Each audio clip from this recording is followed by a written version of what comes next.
उदालगुरि जिल्लानि खैराबारियाव दिसपुरनि एमएलए अतुल बराखौ गोख्रों रावजों सावरायदों आसाम मावफारियाफोरा। आमार अतुल बरा सार दिसपुरर विधायक दुलाराय आसाम मावफारिया गौथुमनि दैदेनगिरि दीप्ति देविया एमएलएखौ गोख्रों रावजों सावरायनानै बुंदों अतुल बराया एसेबां गिदिर मानसि नङा। प्रेरण करबलगिया तेखेते इमान डाঙर मानु নহয় बुंबावदों जों आसाम मावथिफोरखौ मिरु सरकारासो थिसनदों। बबेखानि एमएलए अतुल बराया जाथावै लाइजामखौ बोखांनानै लाफिन नङाब्ला आसाम मावथिफ्रा गोख्रों सोमावसारगोन। मख'नो गोनांदि सुबुं अनजिमा बांनायनि थाखाय जिल्लायाव आसाम मावथिफोरखौ बोखारनो गिबि मन्त्रि हिमन्त बिश्व शर्मानि आखायाव लाइजाम गथायदोंमोन दिसपुरनि एमएलए अतुल बराया। बेनि हेंथायैनो दिनै आसामनि दैदेनगिरि दीप्ति देविया एमएलएनि सायाव गोख्रों बाथ्राजों फिनजाथाय खालामदों। नमस्कार जनाइছোঁ मैं सदৌ অসম आशा कर्मी सन्थार सभानेत्री मोर नाम दीप्ति देवी। मैं এই কাৰণে আপোনালোকক জনাব বিচাৰিছোঁ আজি 8টা বজা নিউজত আমাৰ অতুল বৰা ছাৰ দিছপুৰৰ বিধায়ক তেখেতে মানে এখন চিঠি দিছে মুখ্যমন্ত্ৰীলে যে বাল্য বিবাহটোৰ কাৰণে যোন জিলাত জনসংখ্যা বেছি সেই জিলাৰ আশাকৰ্মীসকলক প্ৰত্যাহাৰ ইমিডিয়েট কৰিব লাগে বুলি কৈছে। কিন্তু এই কথাটোত আমি একমত নহয়। এই কথাটো তেখেতে কিয় ক'লে এইটো ক'ব নালাগিছিলে যে তেখেতে আমাকতো জন্ম দিয়া নাই, আমাকতো চেণ্ট্ৰেলেহে জন্ম দিছে।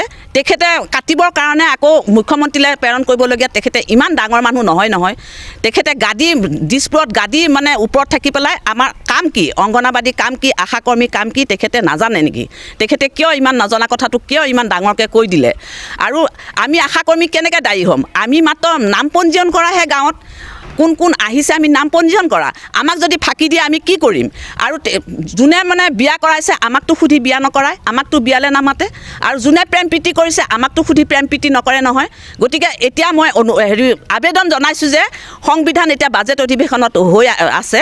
বাজেট অধিৱেশনত অতুল বৰা ছাৰ ডাঙৰ ভব্য ছাৰসকলে বিবাহটোকে বন্ধ কৰি দিয়ক। তেতিয়াহ'লে জনসংখ্যাটো বৃদ্ধি নহয়, বিবাহটো বন্ধ কৰি দিলে বহুত ভাল হ'ব। বিবাহটো বন্ধ কৰক অতি সোনকালে। আৰু আমাক ইমান অপমান কৰিব নালাগে। যোৱা এতিয়া 22 চনৰ মাৰ্চত বাজেট অধিৱেশনত অজন্তা বাইদেউ নেওগে আমাৰ আশাকৰ্মীৰ কাম কি, অংগনাবাদী কাম কি, আমাৰ মাতৃ শিশু জন্ম মৃত্যুৰ হাৰ কমোৱা অংগনাবাদীৰ কৰ্মীয়েহে বোলে কমায়। ইমান ভুল তথ্য অজন্তা বাইদেউ নেওগে দিছে। তাৰ পৰিপ্ৰেক্ষিতত আমি গোটেই জিলাবিলাক আমাৰ জাগৰিত হৈ পেলাই আমি তেখেতৰ প্ৰতিকৃতি দাহ কৰিছোঁ। আৰু এইটো কথাই আমাৰ মন্ত্ৰী অতুল বৰা ছাৰৰ কথাটোই আমাৰ গোটেই জিলালৈ এতিয়া প্ৰসাৰিত হৈছে। আমি সদৌ অসমৰ এতিয়া আমি ক'লে আমি তাৰিখ ঠিক কৰিম, তেখেতৰো প্ৰতিকৃতি আমি দাহ কৰিম আৰু আমি আন্দোলন কৰিম তেখেতে। আৰু যিটো কথা তেখেতে কৈছে অতি সোনকালে তেখেতে কথাটো উঠাই লৈ আমাক ক্ষমা বিচাৰক, অন্যথা আমি নামানিম। তেখেতে আমাৰ কাম কি, এচি ৰুমত থাকিব, তেখেতসকলে এচি ৰুমৰ কথাহে চিন্তা কৰিব, আমাৰ কথা কোনোদিন চিন্তা নকৰে।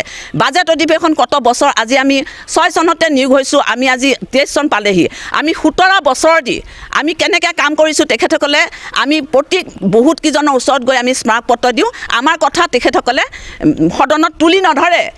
এবাৰ মাত্ৰ অতুল বৰা তেখেতে তুলি ধৰিছিল, এখেত নহয় আৰু এজন এজিপি অতুল বৰা তেখেতে তুলি ধৰিছিল।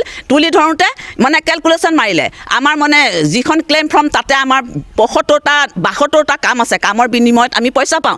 সেইখনকে দেখুৱাই পেলাই তেখেতে হিচাপ কৰিলে বা ইমান আশাকৰ্মী পইচা পায়, এওঁলোকৰ দৰমহা কিয় লাগে? কিন্তু তেখেতসকলে ভিতৰৰ কথাবোৰ বুজি নাপায়। তাতে যে ইমান গোটেই কাম শতকৰা 100 মেডিকেলৰ 100% কামেই আমাক 90% কামে আমাৰ হতুৱাই কৰায়। কিন্তু আমিতো চব কাম কৰিবলৈ সন্মত নহয়, আমিতো ইমান পইচা নাপাওঁ।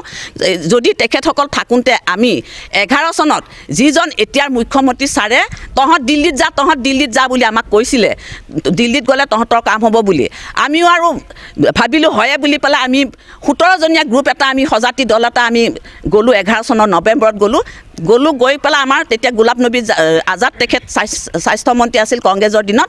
তেখেতে আমাৰ কাম তেতিয়া নহ'লে, তথাপি আমি গ'লোঁ, থাকি মেলি আহিলোঁ। এতিয়া আকৌ 15 চনত আমি 1 তাৰিখে আমি সদৌ অসমৰ 3জনী গ'লোঁ। আমাৰ ডুমডুমা দিলীপ মৰাণ ছাৰে আমাক আধা ঘণ্টাৰ ভিতৰত জে.পি. নড্ডা তেতিয়া স্বাস্থ্যমন্ত্ৰী জে.পি. নড্ডা ছাৰক আমাৰ আধা ঘণ্টাৰ ভিতৰত লগ কৰা আমি স্মাৰকপত্ৰ দিছিলোঁ, সম্বৰ্ধনা জনাইছিলোঁ। তাৰ পৰিপ্ৰেক্ষিতত আমি আহি পোৱাৰ পিছতে আমাৰ লেটাৰ আহিছে অফিচলৈ। আমি 15 চনৰ মাৰ্চৰ পৰা আমি 1000 টকা এটা পাবলৈ সক্ষম হৈছোঁ, য'ত নেকি আমি চৰকাৰী হিচাপে এটা টকাও পোৱা নাছিলোঁ। আমি মাত্ৰ কামৰ বিনিময়ত যিকেইটা পাওঁ সেইকেইটাই হয়। এতিয়া আকৌ তাৰপিছত মোদী চৰকাৰে প্ৰধানমন্ত্ৰী মোদী ছাৰে আকৌ 1000 টকা এটা দিছে 17 চনত।